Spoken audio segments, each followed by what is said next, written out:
Yep. They're all here. How do you want them? Give me the woman who reported it first. The cleaning woman. Her husband's with her, the janitor. All right, both of them. You and your husband. Sit down, please.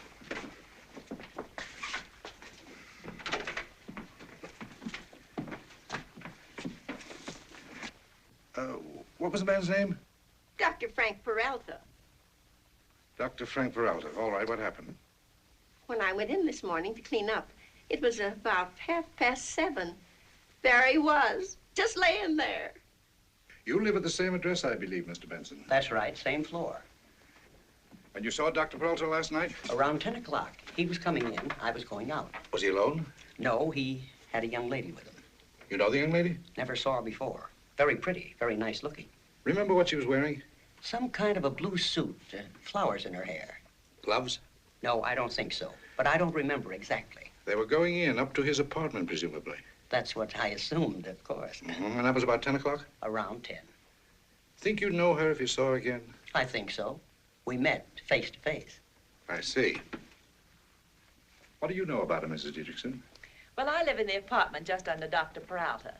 About 10:35 last night, I heard this thud on the floor above my ceiling. How do you know the time so well? I just turned on the 10:30 news. I heard footsteps on the stairs outside, so I opened my door a bit and looked out. I was curious. Yes. I'm glad you were. What'd you see? A young woman, quite pretty, passed me and went out the front door. From Dr. Peralta's apartment? Well, I suppose so. But you didn't actually see her come out of his door. I'm not sure, but I don't think so. Do you think you'd recognize her again if you saw her? Oh, yes, I'm sure I would. I got a very good look at her. She passed under the light.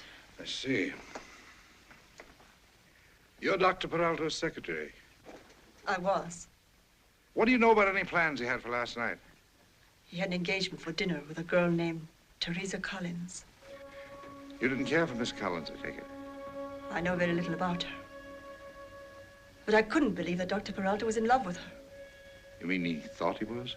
Oh, sometimes he did, and sometimes he didn't. But she treated him so wickedly. She kept him in such a state. But he was going to propose to her last night, he said. Teresa Collins. Do you know where she lives? No. But I can tell you where she works. She runs a magazine stand in the lobby of the medical building, where Dr. Peralta's offices are. Were.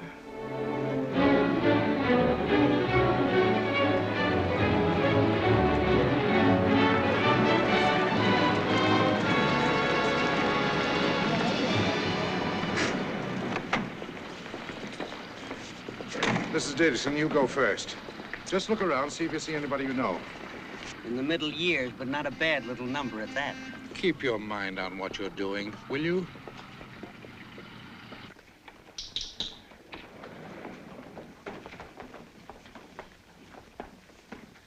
You go out with me and I'll buy you a steak. Good enough for me. I ain't kidding. Neither am I. Thank you. When I get out of this monkey suit, I ain't such a bad-looking guy.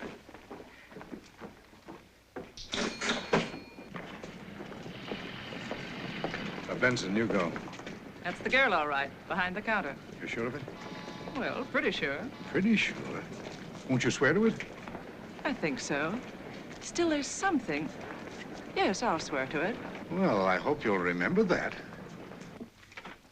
Don't you remember me? Sure, if you want me to. I remember you all right.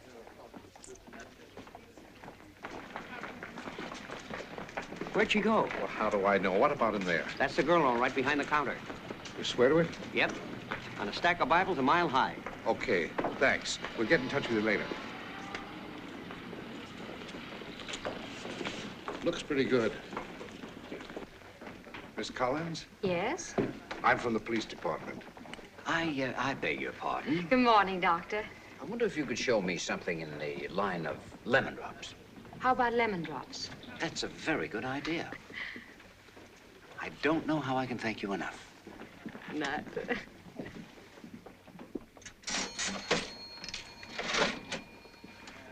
I'm sorry. Okay. I wonder if you'd mind telling me how you spent last night. Why? Do you mind? No, but From about 8 o'clock on. what's it all about? Begin at 9. Will you tell me then? All right. I went for a walk in Jefferson Park. Alone? Yes. How long did that take you? Oh, I got home about 11:30, quarter of 12. For nearly 3 hours, you walked alone in the park? Well, not exactly. For about 2 hours, I was listening to the band concert. And then when it was over, I strolled down by the lake and sat listening to the singing over the water. Then it got chilly, so I went on home. And all that time, you never met anybody you knew? Well, I didn't say that. Anybody who knows you, I should say. My butcher and his wife sat back of me during the concert. Oh. What's his name? Mr. Peterson, Vine and 14th. That's where his shop is. Uh-huh. You speak to him? Oh, sure. We're old friends. I can check, remember. All right, check. Anyone else? Yes, the park policeman down by the lake. We talked for quite a while. You know his name and number? No, but we know each other. We've talked down there before at night. What's he? Some kind of sweetheart? Well, not till I get his name, anyway. Well, the truth is... And a boy named Nat DeGroot, walked home with me. Where did I find him? He works at the True Value shop at 15th and Vine. And he actually walked home with you? Go ask him if you don't believe me. I intend to. All right, now, what's this all about? Dr. Frank Peralta was murdered last night. Murdered? Stabbed to death, straight through the heart.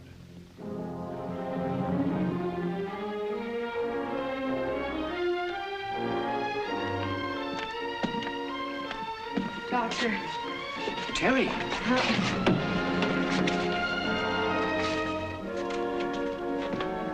Terry, what happened?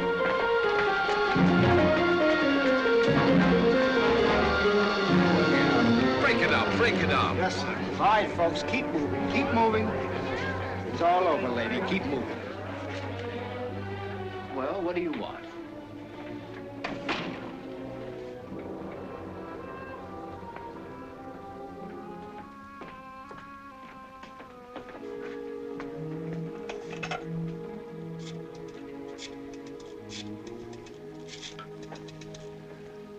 Hello, Frankie. Okay, she's all right now. A little shaky, but okay, the doctor says. All right, let her go. Are you kidding? Of course I'm not kidding. It's a free country, isn't it? You mean with 2 witnesses that saw her smack at the place? Against 3 who saw her smack away from it. 4 smacking miles away from it. I saw them. 3 solid, tax-paying, God-fearing citizens who know her and talked to her all over Jefferson Park last night. From 9 o'clock till 11:35. Well, what do you know about that? I don't get it. I just don't get it. Don't make any more sense to me than Chinese music.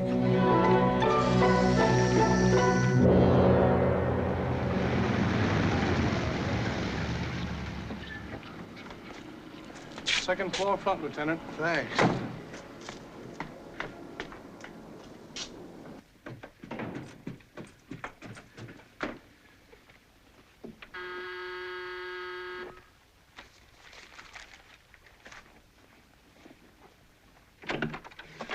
Can I come in? Certainly. Thanks. How you feeling now?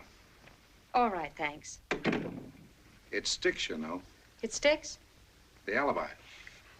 Oh, well, of course. It's the truth. That butcher now. He couldn't be in love with you. No. The cop might, another guy, but not the butcher, I don't think. I don't think so either. Guys generally fall in love with you, don't they? Some. Peralta? He was a very dear friend. Very dear. Why'd you quarrel with him? The elevator boy heard you yesterday. It wasn't a quarrel. We just differed about something. Rusty never liked him. Jealous? You think Rusty might have killed him? Why? Well, he was in love with you too, wasn't he? For a policeman, you certainly spend a lot of time thinking about love. Yeah, I'm the romantic type. Thanks. You left-handed? Excuse me, is this visit social or professional? You gave the doctor his lemon drops with your right hand. I was born left-handed. Most of the things I've learned to do since I do right-handed. I didn't like being left-handed. The medical examiner figures he was stabbed right-handed. What am I supposed to say to that? I'm just waiting to see. If you don't mind. We'll break it, you know. This alibi. It may take time, but I'll figure it yet. For dough. If you don't mind, I'd like you to leave. I'm tired and I want to go to bed. You and your... Terry.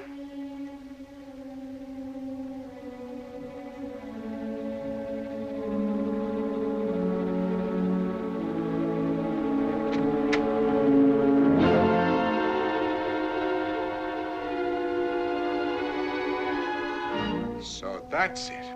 My sister, Ruth. Why didn't you tell me? Excuse me. I was going to when the time came. Everybody knows it, so there wouldn't have been much use to try to hide it. Not at the medical building, they don't know it. No, not there.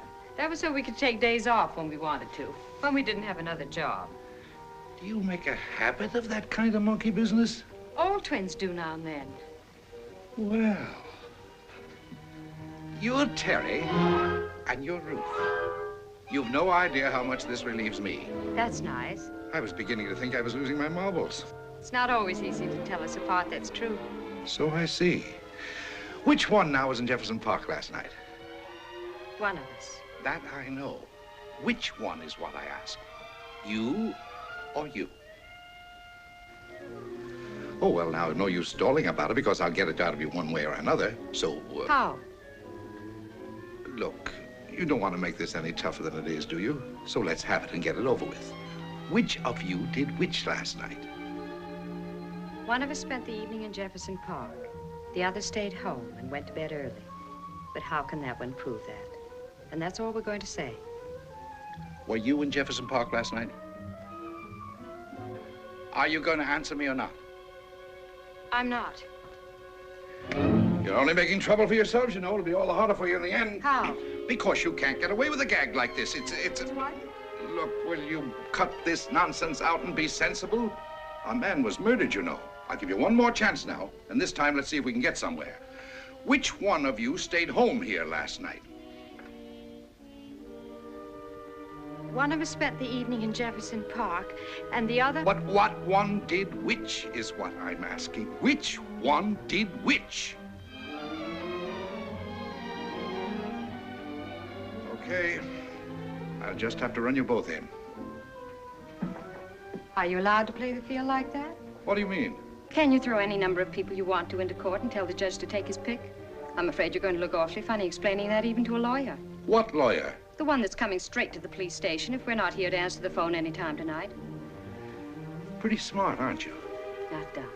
Well, listen to this. Did you ever hear of a little charge called obstructing justice? Yes? Then would you like to reconsider? Me? Or her? Look. Will you tell me one thing? One of us. Will you cut that out? Is there no way at all of telling you two girls apart? We're identical. I thought I told you that.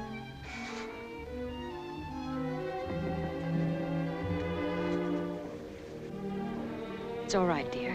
He's not going to do anything. You don't think so, huh? No, I don't. I know what our rights are, and so would a judge. And one of them is the constitutional right not to say anything that might incriminate us. Constitutional right, she says. And will you please leave? Or do you want me to call our lawyer now? Okay, Miss Collins, I'm a policeman, not a lawyer, so I'll give you this round, but just one round, remember. So don't try to duck out or anything like that, because we're going to unravel this thing yet. The law's never been licked yet by one of these Rube Goldberg defenses, and it's not going to start with this one. And bring a warrant next time you come, with a name already written in. Say, what did you do? Did you read up on this before you did it? Never mind telling me. I don't want to hear it.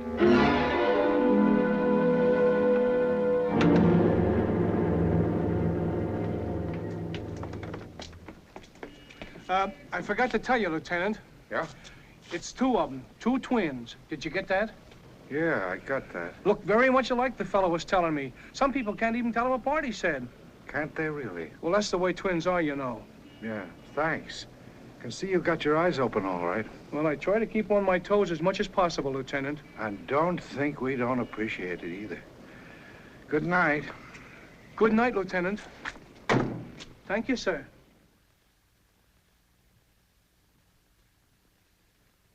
It's no use.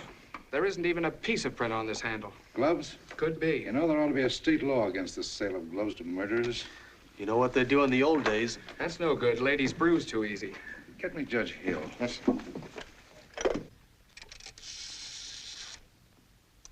Judge Hill. You know, Lieutenant, I was just thinking. Yeah? I was just thinking, maybe one of these babies has got a birthmark somewhere. And I was just wondering if it might not be a good idea if I ran back there and made a kind of a thorough examination of both of them. Just an idea. All right, now, if you're through with the comedy relief, here's a list of witnesses I want you to get after. Have them here at 9 o'clock tomorrow morning sharp. Got it? Got it. Oh, Judge? Judge Hill. Lieutenant Stevenson, Detective Bureau. I want a couple of warrants for Ruth Collins and Teresa Collins. That's right. Charge suspicion of murder. Yes, sir, both of them. What? I'm going to hang numbers on their backs like football players.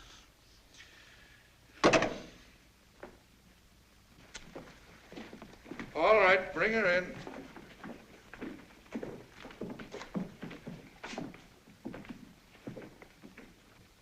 Where do you live, Collins?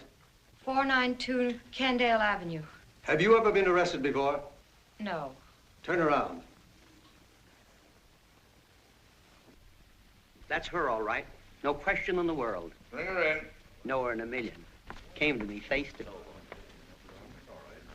Your name, Teresa Collins? It is. You two girls are held on suspicion of murder. What have you got to say for yourselves? Neither one of us intends to say anything until we've talked to a lawyer. Well, how do you like that? Know her in a million, huh?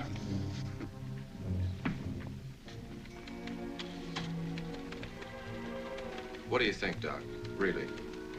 No idea, Rusty. It's hard to believe she could have done such a thing. Oh, she didn't. I know she didn't. Those guys are crazy. You better have a lemon drop. Good for the nerves. Send them in. Will you go in, please? Well, they're not going to get me to say one word against her. I can tell you that right now.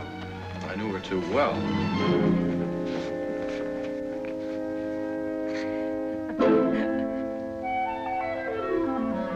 We're sorry, Rusty. Dr. Elliott, Mr. District Attorney. Thank you very much for coming over, Doctor. Not at all, sir. Sit down, will you?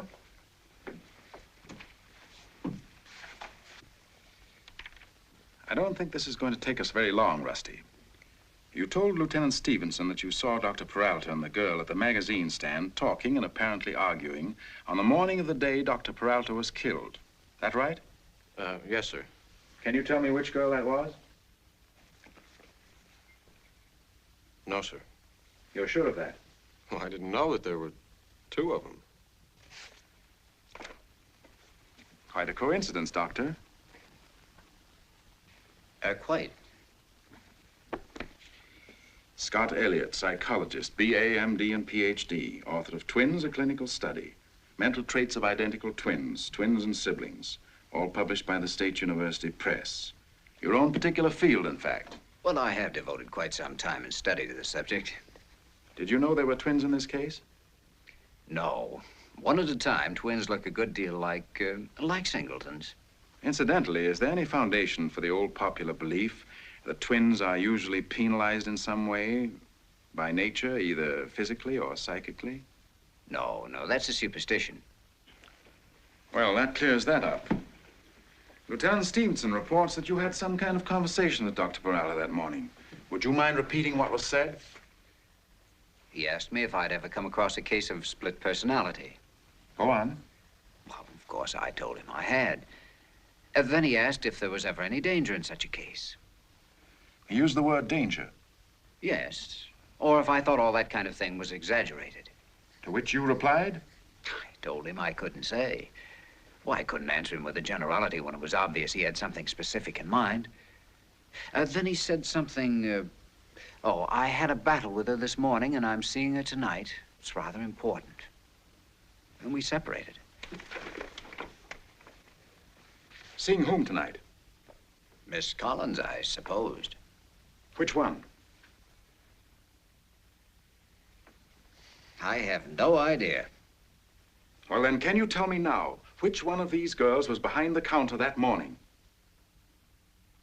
No. That's all. Thank you very much, ladies and gentlemen, for helping us out here this morning. Thank you. Thank you. Take the girls outside for a moment.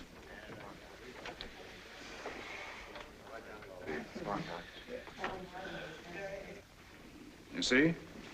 You're going to let them get away with it? What else can I do, Lieutenant? You haven't a witness that can tell one girl from the other. I wouldn't have a ghost of a chance in court. A kid just out of law school could make a monkey out of me with a setup like that. I couldn't even get an indictment from the grand jury. They'd want to know which one, too. But one of them murdered him, you know. I'm sure of it, and you tell me which one, and I'll put her in the chair. I've just as much concern for the proper operation of the law as you, Lieutenant. But in this case, we're helpless. If you have no more evidence than you've shown me, it would simply be a waste of time to try to take it into court. Okay. Let's have him back.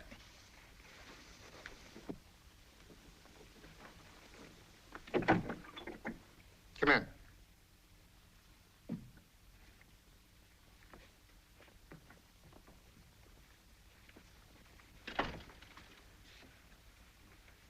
One of you women is a murderess. You've killed a man in cold blood. The other is an accomplice. But the law upholds your refusal to give any testimony under the circumstances. It also forbids the indiscriminate prosecution of more than one person in order to make sure of one guilty one. This protection now enables you to become parties to an outrageous and shameful miscarriage of justice. I have no words adequate to express my contempt and abhorrence for both of you. Now get out. We're free? You're free.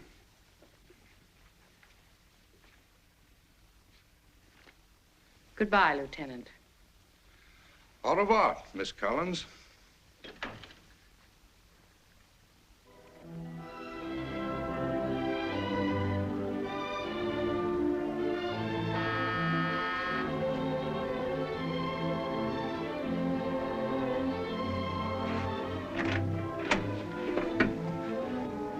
Remember me? Stevenson. Of course, Lieutenant. Come on in.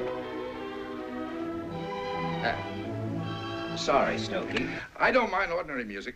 It's the wonderful stuff that bores me. That's snobbish, you know. Well, this is an ordinary place. Where are the gimmicks? Gimmicks? Don't you witch doctors treat people with tinker toys? Oh, they're in the laboratory at the university. What about that office you keep at the medical building? Just a convenient place to get case histories. I don't practice, really. Will you have a lemon drop? No, thanks. Sit down. Thank you. Ever given any thought to this twin case? I supposed you'd given that one up. No. Not me. Not me personally. This is on my own time. You don't look ambitious. It's not ambition. I'm just peculiar. I don't like a perfect crime, not even in books. I don't like to think things are organized that way so somebody can beat a square rep. Yes, I've thought about it. I rather like those girls. Oh, one of them, anyway. She seemed very nice. You don't know which one? No, I'm afraid not. I never had a chance to talk to them together. You think you'd know if you did? I imagine so. You couldn't tell that day in the DA's office, could you? No. You see, the whole thing just burns me to a crisp. Why? How do you know somebody else didn't do it? I don't. In the meantime, I'll play along with the twins, at least one of them. Do you realize, Doc, that one of those girls could knock that guy off in the corner of Broad and Main with 50 witnesses, and we still couldn't hang it on her? Oh, I guess not. I could be in that room myself and see her plant that knife with my own eyes. And do you know I couldn't make it stick unless I grabbed her by the wrist and held onto her until I had her in solitary? I just can't bear it, I tell you. I can't bear it. So? So, first, tell me this. You're a twin expert. Do you know anything whatever about those two dames that would give me a chance to begin to work? Well, sure. What? The crime. The crime? Well, of course. You don't suppose just anyone could commit a murder, do you? You're going to have to be very patient with me. Just what do you mean by that? Character, personality. Not even nature can duplicate character, even in twins. I interviewed a pair of twins one time so alike that dogs got mixed up about them. Once living 1,000 miles apart, they both got toothaches in the same tooth, and each one had that tooth pulled out. Do you know why they were living that far apart? Why? Because one was lecturing at a big Eastern university, and the other was serving a stretch in Leavenworth. Different characters. I see. Well, it's the same here, I should say. If you're right about these girls, one could, one couldn't commit murder, and, well, that's all there is to it. Yeah, that's all there is to it. Constitutional rights. Oh, well, another thing. Do you often interview twins? Often, but not for the police. What about the one you've liked? What about her? Suppose she's innocent. There's no particular reason to believe she's in any danger, if that's what you mean. Living with a killer? It's really not my business, that kind of thing. If one of them kills that way with a knife, don't you think there's a chance she'd kill again her sister if she ever became nervous about it? Doubt about it. I'll never ask you the name or proof. Well, I'll bet not. I swear it on anything you say. Someday you call me and say you found the answer and I'll be satisfied. Why? I've already told you, because then I'll know there's still no such thing as a perfect crime. The system worked. You still can't beat a square rap.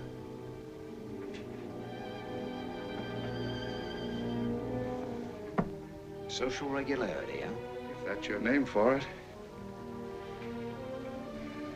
Well, it's out of the question, the whole idea. I'm not a detective, and there's no reason whatever to assume I could be of the slightest help to her. Besides, I didn't say I was in love with the girl. Simply said I liked her. But how do I know she wasn't the one who did it? Can't just look at a person and tell a thing like that. For all I know, she may have been killing people for years, both of them. All I said was that she was very pleasant, very nice, and it's not easy to believe that...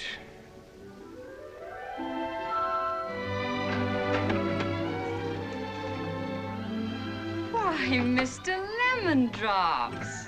Well, it couldn't be anybody but Terry. How are you, Doc? Glad to see you. Thanks. You too over here. Thanks. Still chomping on that cast iron candy. I've told you before, I don't chomp them. I wear them down. Well, no wonder I never got it. Didn't you really? An expert like you? Nope. Obviously, you were both wonderful. Oh, I'd almost forgotten there was such a thing as kidding.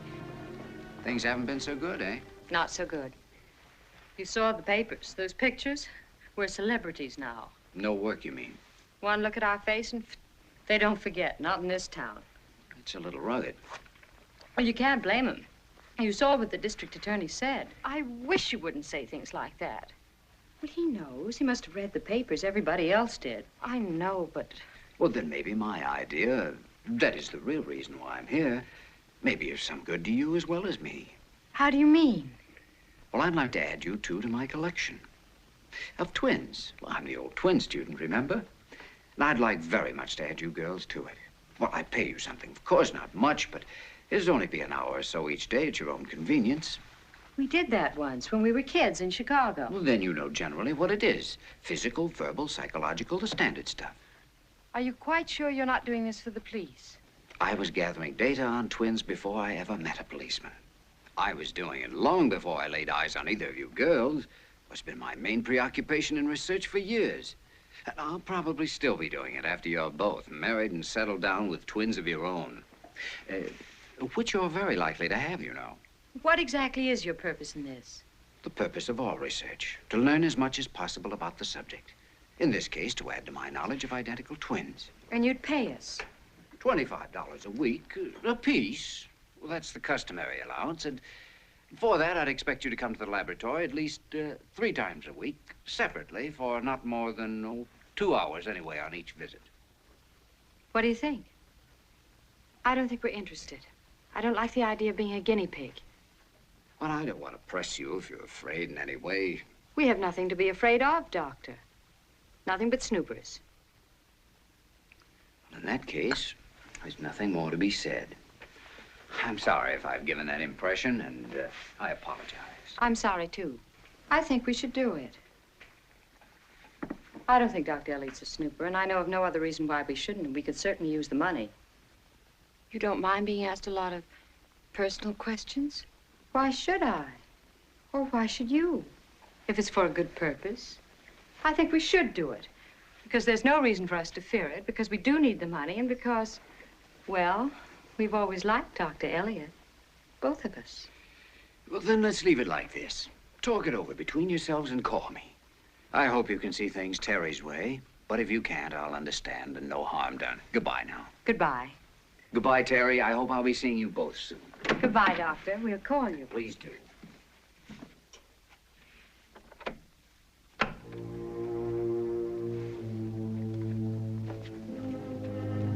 What's the matter with you? Do you think that was very wise? Why? What are you afraid of? I'm not afraid. It's... Don't lie about it. You are afraid. You're more and more afraid every day. Why? Terry, you know very well what it is.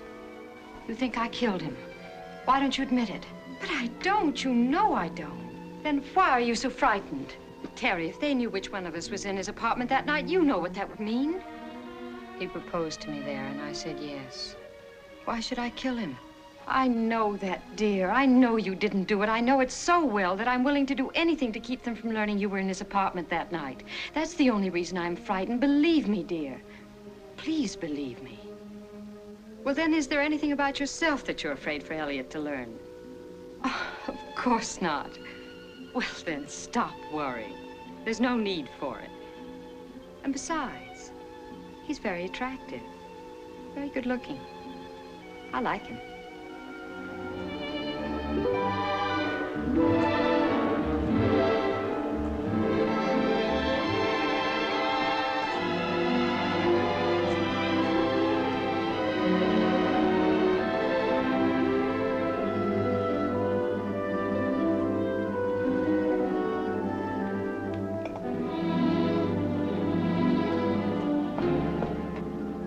You don't think we could fool you now? No, not anymore, Terry. I even have you spotted at the magazine stand. How do you mean? Well, I know some of the times when it was you and some when it was Ruth. Not all of them, of course, but some. What was the difference? I don't know. Meaning I'm not sure yet. Which one did you like the best? Oh, you. Really? Sit over here, will you? Why? Why what? Why do you say you like me best? Because that's always the answer during office hours. What's this one? These are pictures of ink blots. Actually, the kind you probably made yourself when you were a child. Just blobs of ink and the paper folded over. What's it for? It's another way of examining personality. Now, I'm going to hand them to you one by one. And all you have to do is tell me what you see there. What it looks like to you. Quickly? If you see it quickly, sure. As soon as you make something out of it, you tell me, that's all. You ready? Mm-hmm. Now, face that way, please. Now, what does it look like to you? Might be a mask. You see?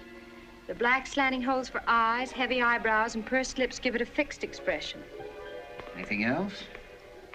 May I turn it? Any way you wish. This looks like the face of a white lamb with a black nose. It's got a mark on its forehead. It looks like a moth spreading its wings over a butterfly. Beneath its front paws are two men, face down, with their arms outstretched. It all seems symbolic of something. The lamb looks so innocent, but it has two men under its paws. Symbolic of what? The lamb of death? I wonder if you're really as cool as you pretend. Oh, no, I'm not. I don't think so either. Outside the office, I'm Robert Taylor with Jet Propulsion. What do you see in this one? What does it look like to you, Terry? These are two men, back to back, but they don't seem to be aware of each other. Now it's changing into the full face of a man with drooping mustache and slanting eyes. And this is a dancer, a woman, dancing with a puppet. Now you see the puppet reaching to pat a cruel rival that pretends not to see her. But all the time he's trying to reach near enough to do her some harm. May I have a cigarette, please?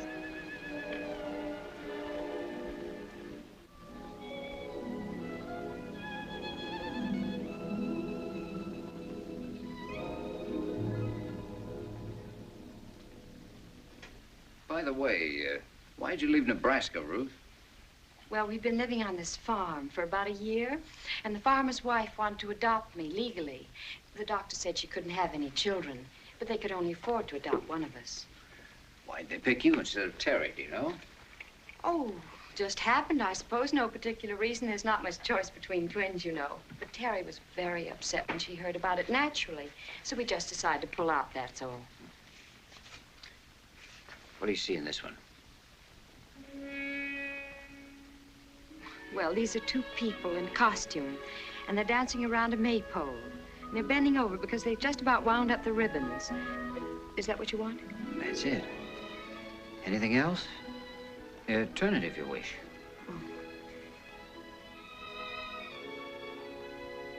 Oh, these are two skaters, like in the ice show. And they're leaning backward with 1 foot high in the air and their arms extended.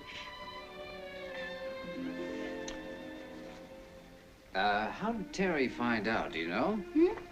Oh, the farmer, I think. He never liked her from the beginning for some reason. Was he cranky? No, I got along fine with him, but Terry, for some reason... What do you see in this one? Oh, these are two old ladies sitting back to back in an open streetcar, like the old cable cars in San Francisco, and they seem frightened. They're holding onto their arms of their chairs with their hands, and they've got their feet tucked tightly under their seats. Oh, look at those chins. And this is a drum majorette with a high bearskin shako. And she's very straight and graceful, light-footed, and she's got her knee high in the air. Thank you very much. Hello? Well, it's about time. Sorry I'm late. What'd you do, go through town? No. Scott and I just got to talking. Talking? After that ink blot stuff. Who do you suppose ever thought that one up? Talking about what? Oh, just gabbing. Chicago, movies, when we were kids. Not about us. No, mostly about himself. He was really awfully funny about when he went to school. He must have been. He was, really. Once he drops that office act, he's really an awful lot of fun. The way he used to be around the cigar stand, remember? Is that his line, down memory lane? I don't think it was a line. He just seemed to want to talk, that's all. Nothing romantic. I'm afraid not. Dear me, you sound disappointed. No. Not falling for him, are you? My goodness, Terry, sometimes it seems as if that were all you ever thought about, falling for somebody. Of course not. Just don't want to see you do anything foolish, that's all. Yes, Mama. Because I'm not convinced yet that he's being strictly on the level with us in this thing. Oh, I don't know, of course. Oh, I can't believe it. Well, perhaps not. But if I were you, I'd be just a little careful. Not too friendly. Yet.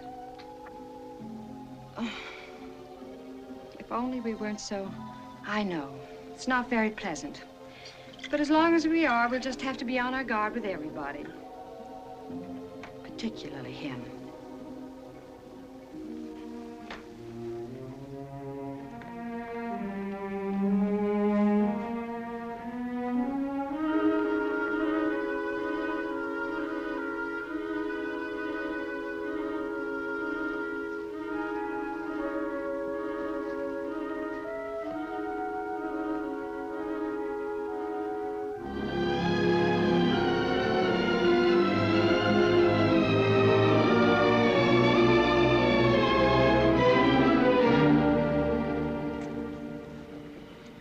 Well, it's something I hadn't figured on, never even dreamed of. Well, I'm not going to ask any questions. I said I wouldn't and I won't. All I can do is stand here, a poor, broken-down old policeman, and wait for whatever you want to tell me. Well, you know the ink blot test. Mm-hmm. Now, I've made several other kinds of tests to check and cross-check. But in the ink blot test, about 80% of the people who study the blots will see generally the same figures, the same illusions and visions. What the other 20% see in the same blots, reflecting the true secret patterns of their own minds and personalities, is quite illuminating and pretty accurate. Uh-huh. In this particular case, there doesn't seem to be much room for doubt about one thing. What? One of our young ladies is insane. Very clever, very intelligent. but insane.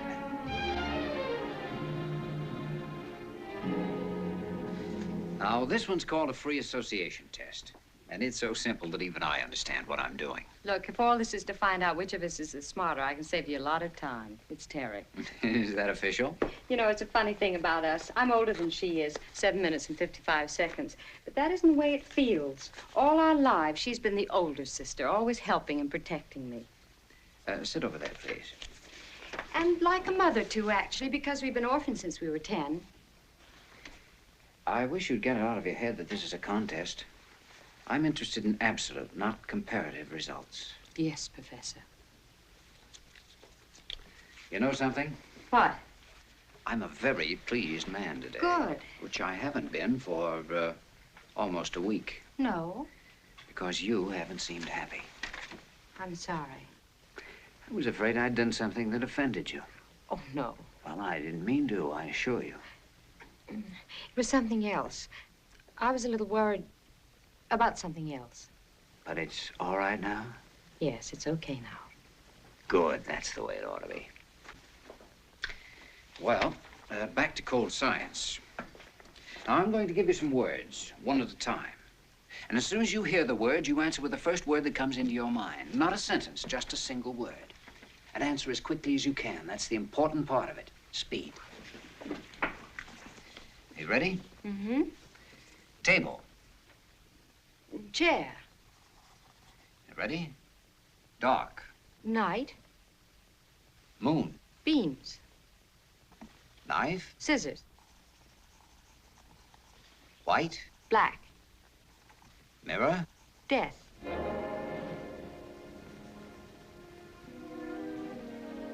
King. Queen. Blossom. Flower. River. Lake. But how could you have said it? How do I know? It just popped out. But I don't understand all this fuss. What possible harm can it do? None. None whatever. I don't give 2 cents for that fellow and his kindergarten games. I can do that stuff 24 hours a day, 7 days a week, and beat him at it every time. He doesn't frighten me with that stuff. But it's you I'm worried about. But why? Because it shows your mind's still on that thing, and you can't deny it. When he said mirror and you automatically said death, that proved it. It may not mean a thing to him, but it does to me, because I understand some of that mumbo-jumbo, and it's a dead giveaway that it's still in your mind and I had something to do with it. Terry, please. I've told you. Why do you keep saying a thing like that? Forget it. But you've no right even to think. Why do you take those sleeping pills every night? Because I can't sleep without them, of course. Why can't you? Because my nerves are still bad. I haven't gotten over everything yet. Neither of us has. Is that all? Well, what other reason could there be? Not your conscience, perhaps. My conscience about what? Perhaps you're sorry you didn't tell the police all you know. Maybe that's what's troubling you. Maybe you're thinking you should do it even now. But that's utterly ridiculous. Such a thought never entered my head. Because if you are, there's the phone right there. Oh, Terry, stop it. You're talking nonsense. Am I? Of course you are. I hope so. Because if you ever suspected me, I don't know what I'd do. I really don't.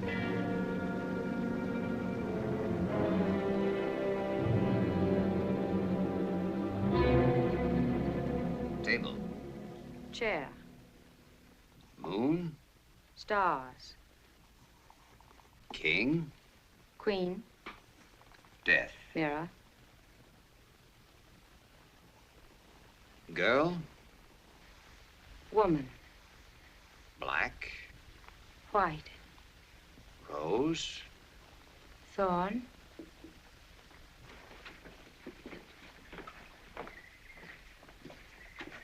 I have an idea you aren't very much impressed with any of this stuff, actually, are you, Terry? No? Then why do you think I'm here? Just humoring the old professor, I imagine. That all? Oh, nothing else to do. Hadn't it ever occurred to you that I might like seeing you? Though it hadn't, to tell the truth. Don't you like to see me? If you knew how anxious I was for you to get here this afternoon, you wouldn't have to ask that. Honest? Very honest. Then maybe we could see each other outside the office sometime. Oh, we will, I'm sure. Would you like to? Very much. All right. When? Soon. But not until we finish with these tests, I'm afraid. What's that got to do with it? Look, it's hard enough for me to keep my mind on science as it is. Please, don't make it any more difficult for me. All right. But the first night afterward. It's a date. The very next night. Remember. I'll remember, Terry. Good night.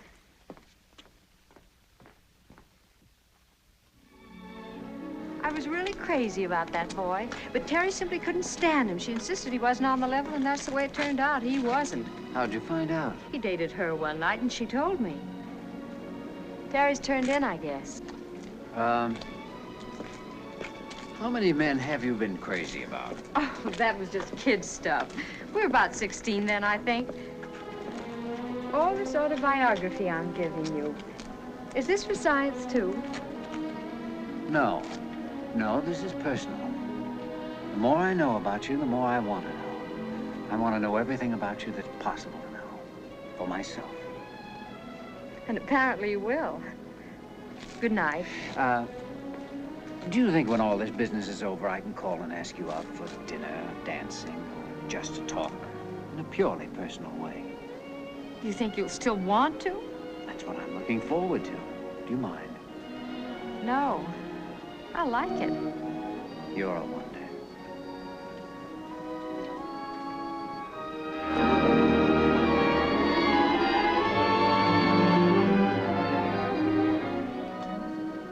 Good night.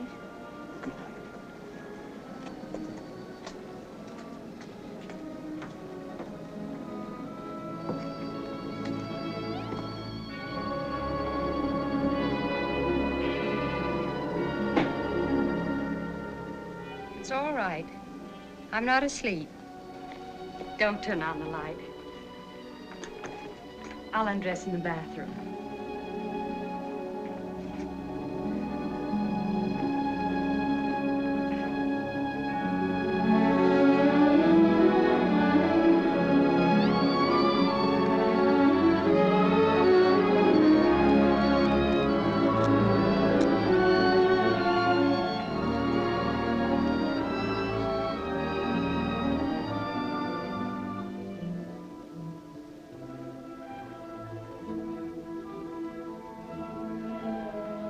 You taking a sleeping pill tonight?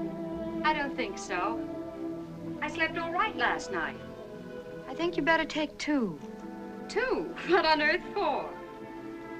Well, if you take 2, maybe you won't be so troubled in your sleep. You mean I talk? Talk? Cry? You scare me half to death sometimes. Good heavens. Dreaming, I suppose. No. You don't remember what you dreamed? Well, I don't remember even dreaming recently. You don't remember my waking you last night when you were sobbing? No. No, what you said to me? No, what did I say? Such big, deep sobs, as if you were terrified. As if you were seeing something so dreadful you couldn't bear to face it. You don't remember what it was? I don't remember anything about it at all. But I thought you wakened. No. Pretty harrowing for a few minutes. I can't imagine what it was to frighten me so. Has it happened before? A few times. One night you were rather gay for a change. Quite gay, in fact. Seems to have been something about Scott. Oh, dear. You think quite a lot of him, don't you? I do like him, but... Does he like you? Oh, some, I imagine. Ever say anything? You know, nothing serious. Just casual things. Ever kiss you? Uh-uh. He may be just trying to pump you, you know. Oh, I don't think so.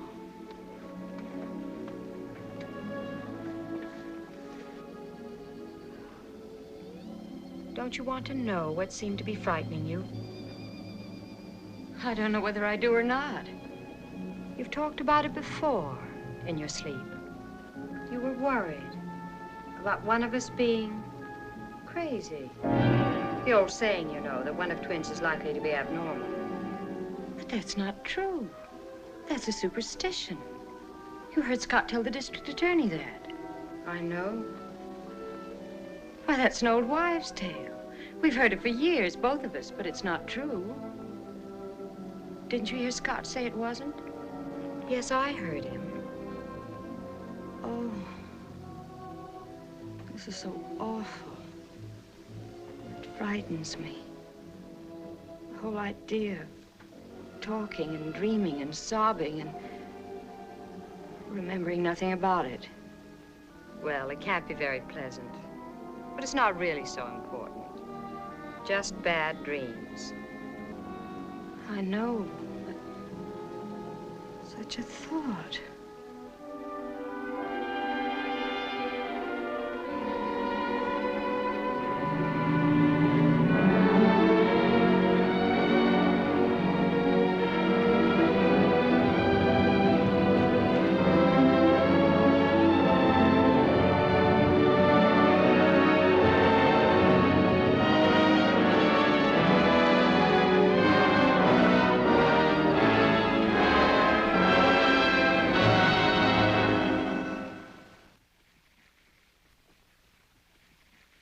What's this one? Blood pressure, Terry, and pulse while we're talking. You mean a lie detector? That's the easy name for it. Do you mind? Why should I? What do you want me to talk about? I'll let you know when we're ready. How much more of this stuff have we got? Winding up this week. Friday afternoon, and that's that. The whole thing? The work's complete. Then Saturday night's the night. Night? If you tell me you've forgotten. Oh, sure. Remember? Yeah, that's right. Well? Oh, I'm afraid I did forget. I'm terribly sorry. You mean you can't make it? In the other night, but... What a man. And me thinking that you were simply living for that night. Oh, it's inexcusable, I know, but we finished so much sooner than I expected. Who's my rival? You have no rival, you know that. That always the answer during office hours, too? Your memory's too good. Come on, let's get on with this now, shall we? And straighten that out later. Oh, there's nothing to straighten out. My heart's broken, that's all. Let's have the machine. All I want you to do is answer a few simple questions. Not on any forbidden subject, so you needn't be worried about that. Oh, it's all over the whole thing. Ask me anything you wish. Does that go for Ruth, too? Well, that you better ask her. Oh, yeah, yes, of course. Well, I hope so anyway. You've both been through a pretty terrible ordeal. If you've managed to come out of it okay, that's wonderful. Well, what are you going to ask me? Oh, you were telling me the other day about when you lived in Ohio before you moved to Chicago, remember? Anything else interesting along about that time? Oh, offhand. I believe that Ruth was telling me about a boy that she went with that you didn't care very much for. Oh, Freddie Eklund. Yes, I think that was the name in Dayton. Why? What did she say? She just said that you told her he wasn't on the level and proved it. Was she complaining? Good heavens, no. She was grateful. You know how she depends on you. She was just rambling along about how you've always looked after her, sort of like an older sister, she says. Did she tell you that I knew him first? No, I don't believe she did. Well, that's the truth of the matter. I met him first and introduced him to her. And he didn't care in the slightest for her, and I knew it. And then he started going round with her, without her even dreaming for 1 second that it was actually me that he was interested in.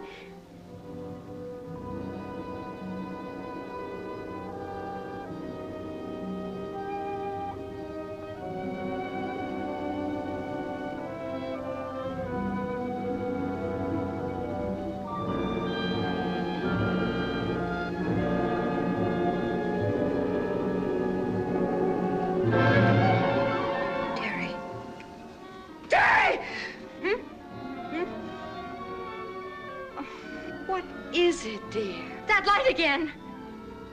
Wake up, dear. You're dreaming again. No, it wasn't a dream. Didn't you see it? There wasn't anything to see, dear. You're dreaming, I tell you. It wasn't a dream. I wasn't asleep. The whole room lighted up, Terry. I saw everything in a great flash. Now you're all right. There's nothing to be afraid of. Oh, but I was sure I saw it. I was sure of it. It doesn't matter. It really doesn't. But what is it? What do you think it is? Oh, something's happening to me and I don't know what it is. I don't understand it. You're just imagining things. Your nerves are playing little tricks on you, that's all. I'm so scared. I'm so scared I don't know what to do.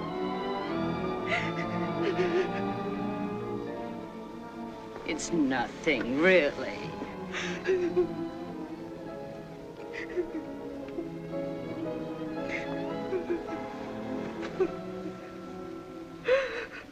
Just remember I'm with you.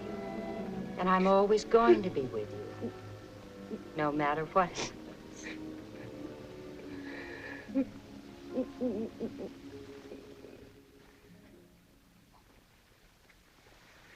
So that's all there is to it. Yes, that's all there is, I'm afraid. I didn't promise you a great deal more, remember? All I can say positively is that Ruth didn't do it. She simply isn't capable of that sort of thing. That I know. That does narrow it down a bit, though. Terry's a paranoiac. Paranoiac has no more conscience, no more sense of right and wrong than a 2-year-old. Paranoiac's capable of anything. That's something, but not much. You can't run loonies until they've done something, broken some kind of law. If their families don't see fit to commit them, you just have to wait till somebody's set on fire. Unfortunately. Pretty tough on Ruth. You gotta tell her, aren't you? I suppose so, but it's not going to be easy. Apparently, she hasn't the ghost of a suspicion. No? What about that double alibi? She could be tricked. Terry could trick her. Well, much obliged anyway, Doc. Yeah, sorry I couldn't have been more help to you, Lieutenant. Good night, Sergeant. Good night, Doc. You gonna see Ruth again soon? I expect to. Tell her, right away, no matter how hard it is. I will. Because it's 6 to an even, you know. The other one's gonna pop off again before it's over. It's quite possible. It's better than that, and watch out for yourself, too. Oh, I don't think I figure very seriously in her calculations. She didn't mind these tests. They were just another challenge to her. Another opportunity to show the world what contempt she has for it. That was the first tip-off I got on her. Thought you said there was no pattern to a psychotic's calculations. Well, it's... Don't be too modest, Doc. All right. I'll tell her. When? Tonight. Tonight, if I can. Good night. Good night. You know, it might help if Terry came out and spit on the sidewalk or something. Then we could pick her up. If I was that young man, I'd feel a trifle nervous. Yeah, why? Because from the way he tells it, whether he knows it or not, he looks very much to me like the new Peralta. Target for the night, huh? Uh-huh. That's the way it is, you know. The minute the doctor falls in love with the patient, from then on, he's about as useful as a papoose.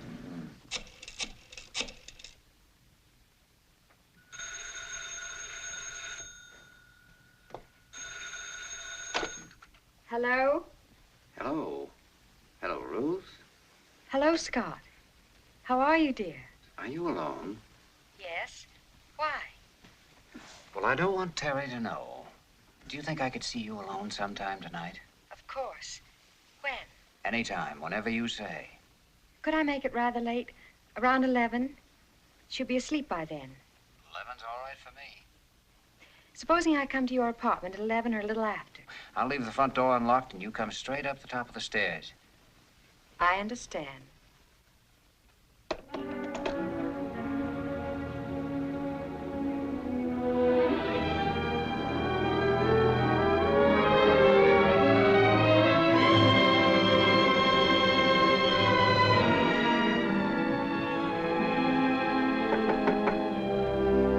Come in.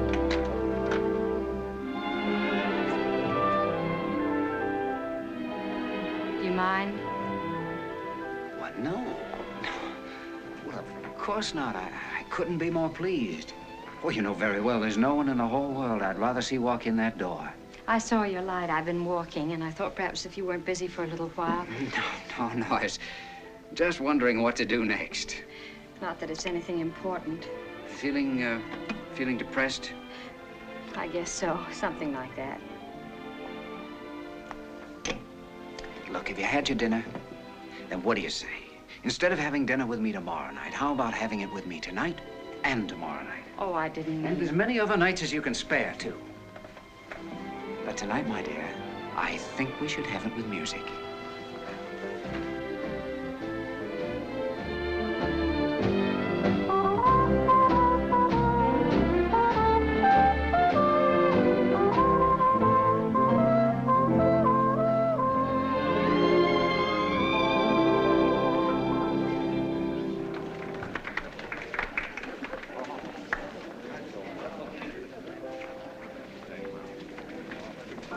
Sure you don't want to tell me? What causes hallucinations? Hallucinations? Things you imagine you see or hear. What causes them? Oh, bad nerves. Just nerves? Or a sick mind.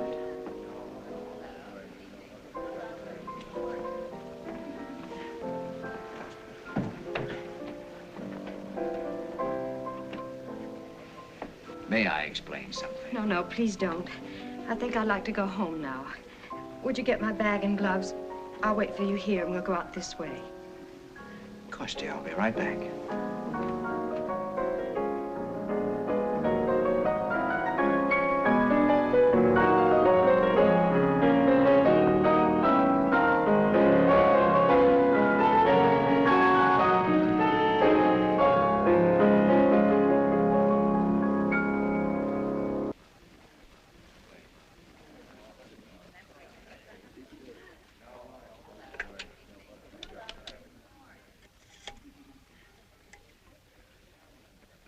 Police headquarters. Lieutenant Stevenson, please.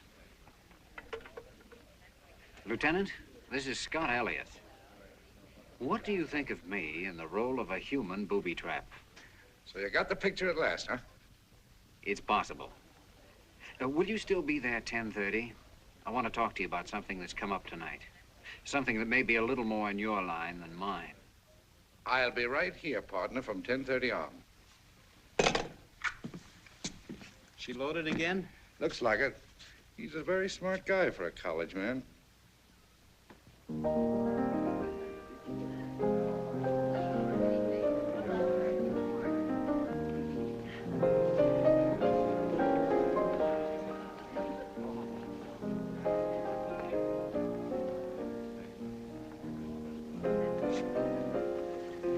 You ready?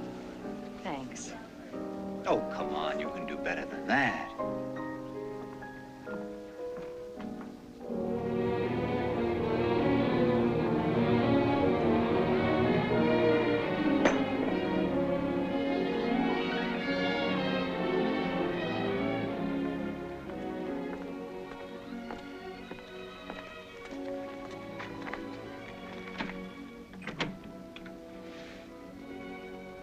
I was worried. Where did you go? Walk. With Scott? No.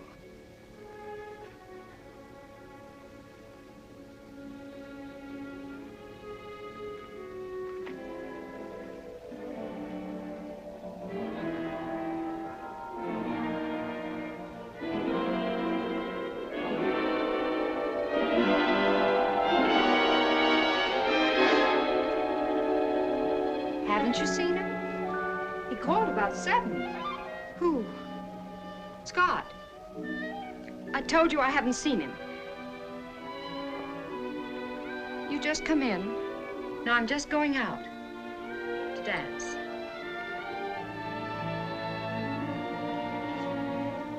I don't know whether I ought to leave you here alone or not. Oh, don't be silly. I'm all right. Have you been taking your capsules? No. Why not? They're no good. Well, maybe you don't take enough. But be careful. Don't take too many.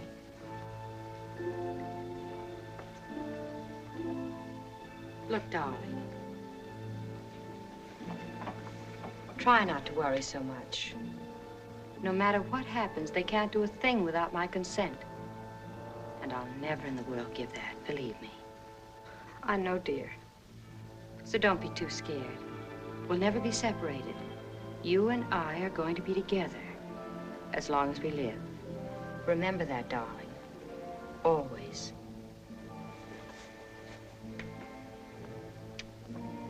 Good night, dear. I won't stay out too late. Goodbye.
Come in. Oh, I'm so glad you came.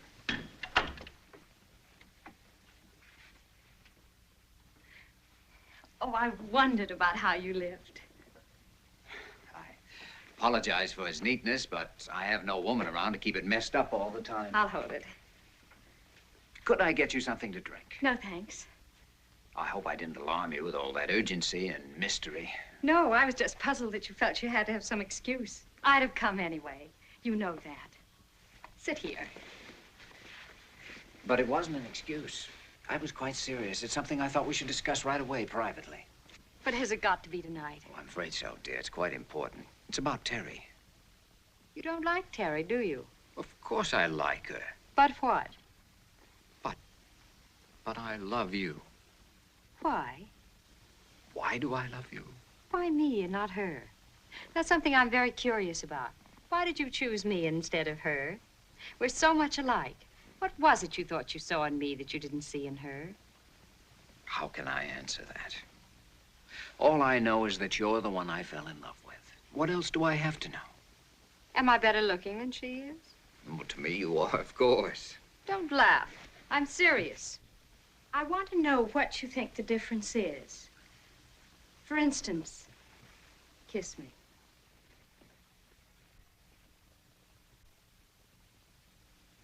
Now, do you really believe you could tell that from one of Terry's? Or my lips from hers? I think so. Have you ever kissed Terry? No. Well, then how could you possibly know?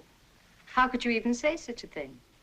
I'm not sure, but I think I'd know in my heart.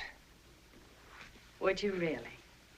I think so. Well, of course, I don't believe it for a second. But I wanted to ask you anyway because, well, after all, it's Terry they usually go for. She's the one that really sends them. But that's not true. Well, of course it's true. Terry's a smart one. I've told you that before. No. No, they don't go for her. That's the trouble with her. That's what I wanted to talk to you about. Well, I'm afraid I don't know what you mean. Well, it's not an easy thing to tell you, but I feel that I should. Terry's, she's not well. She's sick inside, and she needs help from you and from me, if possible. Sick? How? She's twisted inside. How it got started, I don't know. Some incident when you were babies, I imagine, that you've both forgotten.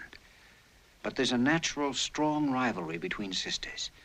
And ever since that incident, whatever it was, it's grown more and more bitter in her until now it's abnormal. And she needs care and attention right away.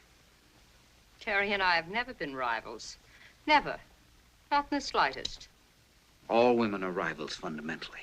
But it never bothers them because they automatically discount the successes of others and alibi their own failures on the grounds of circumstances. Luck, they say.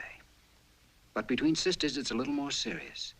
The circumstances are generally about the same, so they have fewer excuses with which to comfort themselves. That's why sisters can hate each other with such terrifying intensity. As for twins, especially identical twins, well, you must have some idea yourself what agonies of jealousy are possible.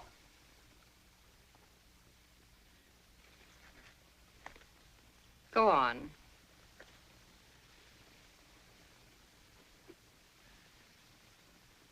People, men particularly, find it easy enough to like you. You're natural and normal. By the grace of God, you've managed to escape that poison of rivalry and jealousy. But not she. In spite of the truth of what you say, that actually on the surface there's really so little to choose between you. That is, of course, a lie. I'm sorry, my dear, but it isn't. It's the whole history of her case, by her word as well as yours. Well, that boy in Dayton, remember? And the lawyer in Chicago. And that family that wanted to adopt you, but not her. It's the same story over and over and over again. Whichever they met first, it was you they preferred in the end. I've never listened to such utter nonsense in all my life. And I called you tonight because I want you to talk to her about this. I want you, as the one nearest and dearest to her, to persuade her to go to her doctor and put herself under his care. And I want you to get her to do this at once. And if I refuse to insult her with such incredible rot? But you mustn't. I can't tell you how important it is that she get this care immediately. And if she refuses? If you refuse, Terry, I'm afraid I'll have to tell who killed Frank Peralta and why.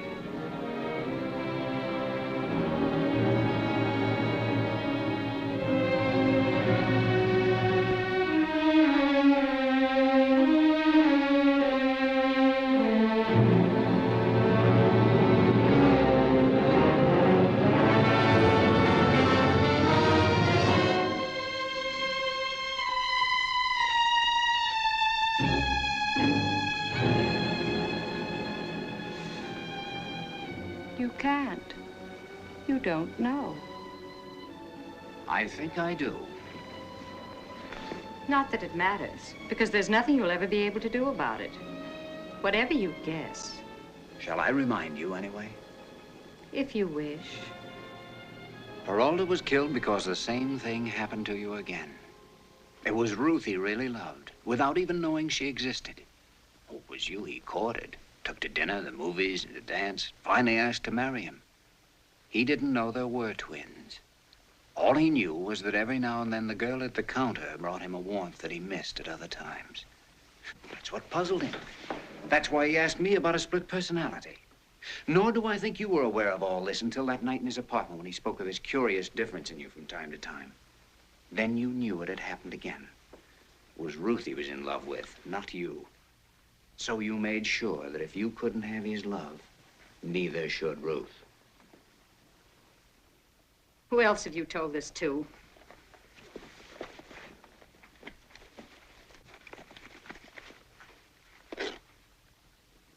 I say, who else have you told this ridiculous story to? Nobody else so far. And there'll be no need to tell it again if only you'll do what I suggest. Now go to your doctor and be guided wholly by what he says.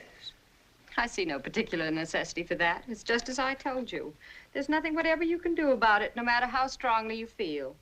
You don't think so? No, I'm afraid you've just been wasting your time. But haven't you forgotten Ruth? Not at all. Well, you must have, because I can assure you she won't take this ridiculous story so lightly. I don't suppose so. She's been behaving so strangely lately that I wouldn't put anything past her. But I doubt if anybody would take seriously the word of a girl who suffers from hallucinations. Or hasn't she told you? Just a minute. What do you mean by that? Where's Ruth now? Look. Are you so sure you know which one you've kissed? Of course I am. Look closely. Are you certain?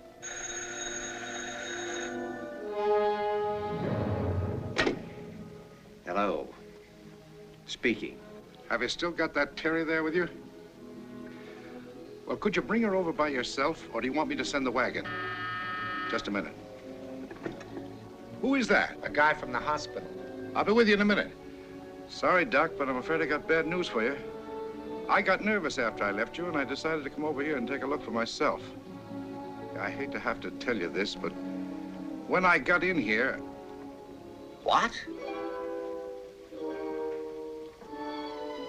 No.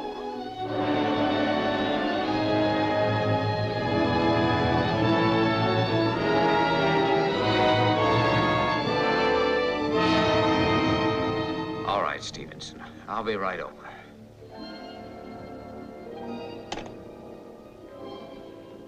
Ruth's dead. She's killed herself. Does that surprise you?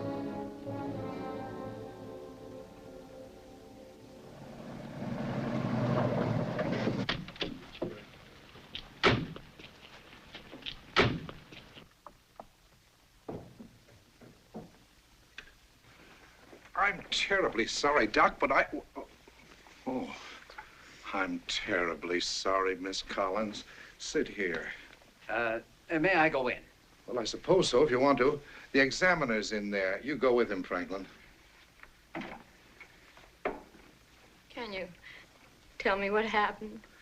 She took some of this sleeping junk, apparently. It was empty on the washstand in the bathroom. She'd been taking it for the last 2 or 3 months. Miss Collins. I hate to have to ask you questions at a time like this, but did she have any reason that you know of? Yes, I'm afraid she did. What was it, Miss Collins? Her conscience. Oh, yeah? I don't... Well, now, take your time, Miss Collins. I'm not pressing you. I know it's a tough situation. I'm all right. It's just I've been under such a strain, and now this. But she's free now, poor darling. And I have a right to some peace, too. Of course you have. Make a clean breast of it now, the whole thing. You'd be surprised how much better you feel.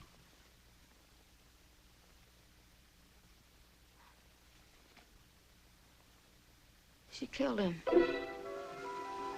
She killed him? She said she didn't, but I know she did.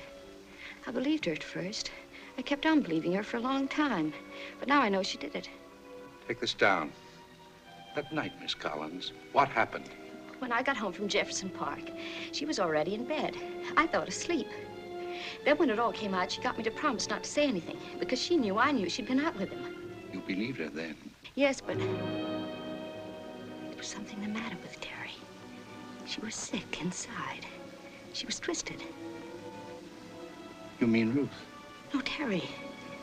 I'm Ruth. It was a kind of deep bitterness. Wait a minute. I thought you were Terry. No, I'm talking about Terry. I'm Ruth. But didn't you... Didn't I what? Nothing. I'm just a little... Go on. Well, then Scott found out about it. Something in those tests. And he told me tonight. He told me she was not right. She was sick inside with jealousy. That's why she killed him, Scott says. He didn't know there were 2 others. All he knew was... Just a minute. What are you trying to pull? I'm just telling him what you told me, dear. Just about what you told me, remember? But this isn't Ruth. This is Terry. Now, Scott, we've been over all that once tonight. This is ridiculous. I know this girl almost as well as I know myself, and it's Terry. How do you know? How do I know? I've been studying them daily for almost 2 months. I have no more difficulty telling these girls apart than I have telling you and me apart. Can you prove it? Prove it? Yeah, all I know is that she says she's Ruth. She certainly sounds like Ruth, and unless you have some way of proving different... Shall I go on? You bet. I think we're beginning to get somewhere with this thing. Go right ahead. Well, the tests only showed what I'd known for a long time, that she hated me from the bottom of her heart, because men found it easy enough to like me, but not her. It was the same story over and over and over again, whichever they met first.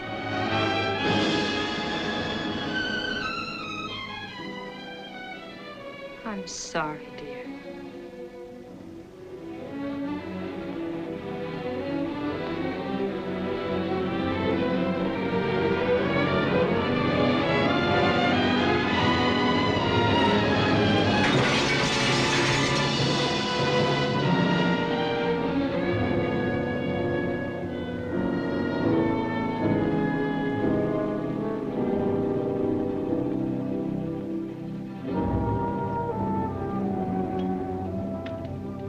Not sore, are you, Doc? Of course not. The reason I didn't explain to you what I was going to do, I didn't know myself till I got here. It was only after a kind of a Dutch uncle talk with Ruth that the idea came to me, and then it was too late to explain anything, so I just had to take a chance, that's all. Well, all I can say is you aged me 10 years. But under the circumstances, I forgive you. Do you want to know why I got nervous? Why? Psychological reasons. Oh? They rubbed off on me. I got to thinking about what you told me, and then it occurred to me that maybe Ruth was in more danger than you were. After all, even a nut can figure out that it's simpler to get rid of a rival than to go on knocking over boyfriends all the rest of her life. I take back what I said about the police, Lieutenant. Thank you, Doc.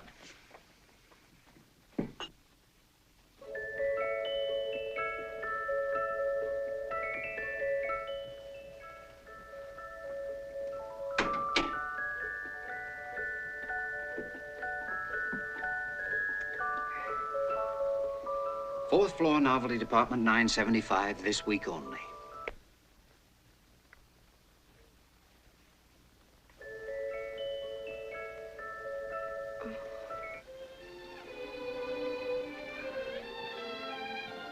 Was the mirror me? The reflection was. Well, that's what twins are, you know. Reflections of each other, everything in reverse. And now will you answer one question for me? What? Under the circumstances, you're going to say it's impossible, of course, but why are you so much more beautiful than your sister?